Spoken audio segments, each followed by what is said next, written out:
Hindi napigilang maglabas ni Marjorie ng kanyang saloobin sa mga naging pahayag ng kanyang sariling ina sa recent interview nito with OG Diaz. Sa second part ng interview, nagsalita ang ina ni Marjorie tungkol sa relasyon ng kanyang mga anak na sina Gretchen, Marjorie at Claudine. Ayon kay Inday, hindi niya maipaliwanag ang dahilan ng pag-aaway di umano ng kanyang mga anak. Doon ay sinabi din niya na wala namang issue sa pagitan ng tatlo. Pero ayon sa kanya, iniisip siguro ng mga tao na baka may rivalry or inggit sa pagitan ng mga anak. Doon ay sinabi din niya na strong-willed si Marjorie at hindi sila magkasundo. We don't get along fine, pahayag pa niya. But parang I feel rejection from her. I feel like as a mother I'm not talking about the magkakapatid. I'm speaking for myself. I just feel like she loves me but parang hindi ako enough para sa kanya. But I'm not enough. Parang may hinahanap siya sa akin na hindi ko alam kung ano. Kasi kung alam ko, ibibigay ko. Not my life because marami pa akong tao na I have to live for other people. She gives me that. Hot and cold din di umano ang kanilang relasyon bilang magnanay. Sinabi din niya na hindi siya iniimbitahan ni Marjorie sa mga party nito. Alam mo may mga parties yan, she does not invite me. She does not invite me to her party.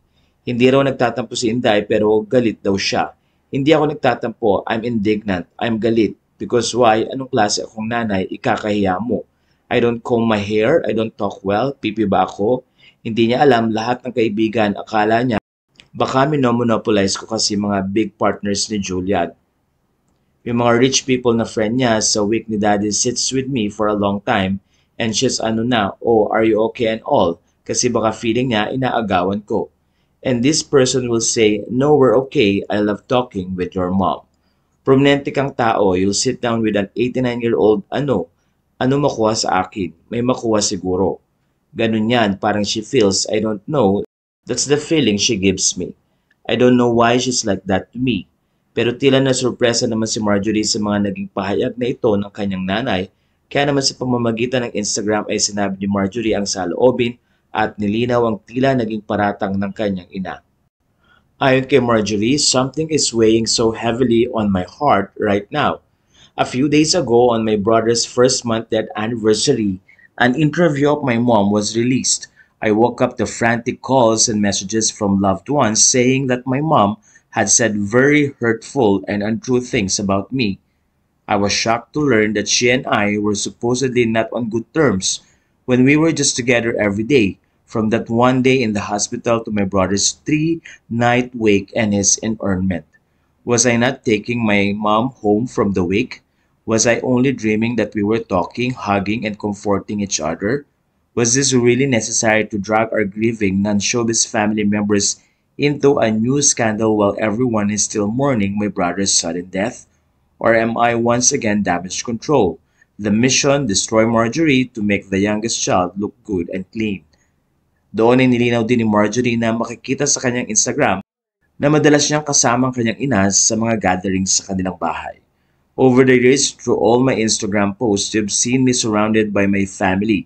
I love my family, my siblings, nephews, nieces, dad, and mom. I always make sure we are all together at my gatherings. In all those photos and videos, have you not seen my mom at our big family events? Was that all just a dream? An illusion of mine?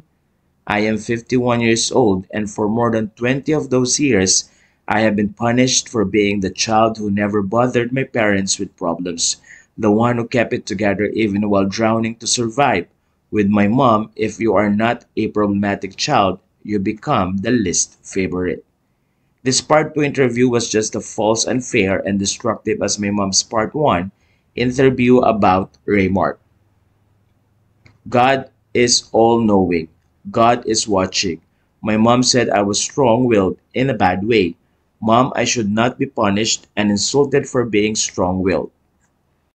Doon ay tila sinabi rin ni Marjorie na mismo ang kanyang ina ang nagsabing huwag niyang ayusin ang relasyon sa kanyang dalawang kapatid na sina Gretchen at Claudine. Kwento ni Marjorie, my mom mentioned that I don't invite her because I'm embarrassed of her. Why would you say that, Mom? You and my siblings know very well that you've often asked me not to post photos of us together because Gretchen and Claudine might get upset. Hearing that from my own mother and hearing it repeatedly over the years was deeply hurtful. Even as an adult, My children felt that pain for me too. Mom, as God is my witness, you begged me to never fix things with my two sisters so you won't be left out. I fought so hard to get to this point. I had no choice. When the going gets tough for the favored child, I am made to suffer for it. She can do no wrong. The favored child is always the victim. The survivors are the villains. And now I see how my children are suffering from this vicious cycle. I can't be quiet anymore. My silence was no longer giving me peace. It was causing me great pain. In the interview, my mom implied I was inggit, distant, and cold. Then she said she loved me. I'm confused because if she truly knew me, she'd know those words are the farthest from the truth. Mom, I want you to know that I love you, and I have learned to accept whatever kind of love you can give me. It's okay. In fact, I have surrendered to it. Instead of looking for affection and protection from you, I will pour all my energy into being the best mom to my children. I am not a perfect mom, but they can trust me. You may ask, why do I feel the need to clarify and explain? It's because I am misunderstood, and when someone close to you distorts the truth in a very public way, it creates an ache that my silence cannot hold anymore. Sa puntong ito ay nagbigay naman ng suporta ang mga anak ni Marjorie na sina Julia at Danny Barreto. Nandoon din ang suporta ng kanyang mga kaibigan na nagbigay din ng mensahe. Matatanda ang kamakailan ay nagbigay din ng kanyang reaksyon si Raymart Santiago na kung saan ay unang pinag-usapan sa interview ni Mami Inday with OG Diaz. Narito naman ang paglilinaw din at pahayag ni Raymart. Ilang araw ko rin pinag-isipan kung kailangan ko bang personal na magsalita. Kahit mas matimbang sa akin na manahimik na lang, siguro ay kailangan ko rin ilabas kahit paano ang aking saloobin para sa aking kapayapaan.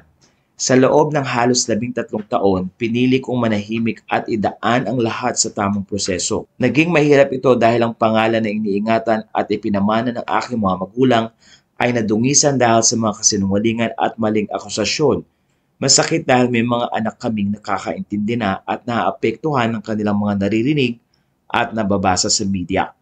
Nakakadismaya dahil kung makapagsalita ang iba ay akala mong naging bahagi sila ng aming buhay at ang lahat ay alam nila. Kahit na ganoon, alam ko na ang pananahimik ang mas makakabuti para sa aming kanya-kanyang pamilya at mga anak, at alam ko at ng mga tunay na nakakakilala sa amin ang katotohanan.